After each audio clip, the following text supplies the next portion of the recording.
You've caught Carri in the old Country Boy mine in Breckenridge, Colorado with mine foreman Eric, who also serves as a tour guide. So this mine opened in 1994 for tours, but the history beyond tours is very extensive. Yes, it is. History of gold mining just in the Breckenridge area is the history of Colorado. And our mine here began in 1887 when a couple of prospectors came here to Breckenridge, and those guys discovered gold right where modern-day 7-Eleven is. So that's when the gold rush began here in Breckenridge, and everyone came on out here and started our particular claim with the Country Boy mine. And the doors shut after World War II because the government was no longer funding the mine to get materials like zinc and lead, some copper.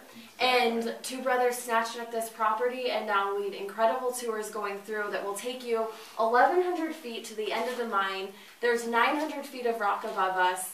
And we also will learn about some of the processes that miners went through on these 10-hour workdays. So what are some of the tools and techniques they used? Well, our miners would come in here and they'd create this tunnel, tunneling all the way back to our gold vein, which is about a quarter mile deep into the mountainside here. And to get back in there, they'd have to use a couple of different methods. The simplest is single jacking with one single hammer, single iron ore bit, and a single miner who would come in here, put the bit against the wall, give it a hit, turn it a quarter turn, another hit.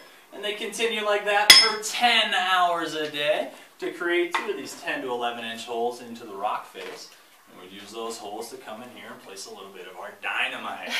That dynamite would blast the hole down here into the mountainside and get us another 10 to 11 inches further down towards that gold vein. It's a pretty slow process. It took our miners about 3 years to tunnel that quarter mile all the way back in there to reach our gold vein. And it was tough work conditions because these miners are standing in a foot of muddy water, very limited light just with candles, it's cold, and you're working, it's dangerous work conditions, and it was always very noisy. So this hydraulic drill will demonstrate some of the noise. Let's power that puppy up. Alright. I'll let you take over for that. Good deal. Remember this one, I'm going to turn the sensor to industrial level.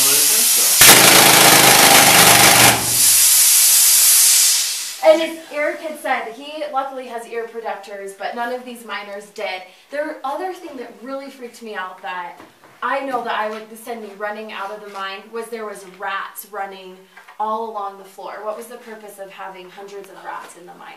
Our miners would keep these rats in here in the mine as a test of the air quality. So if there was maybe the levels of oxygen got too low here in the mine, maybe because our miners were breathing all that stuff up, or these candles were burning that oxygen, and it become to unsafe levels, those rats would sense it first, and instead they would just scurry right out to the front of the mine. And when our miners saw those guys doing that, they knew that they had to exit the mine immediately. So good thing they have that extra sixth sense. I might actually have been okay with rats if they were going to save my life in that situation. Come to old buddy. So next time you're in Breckenridge, you're going to have to come check out the old Country Boy mine. See, hear, and smell these conditions for yourself. You can even pan for gold at the end of the tour. You might even find a fortune. Thank you, Eric. You're welcome.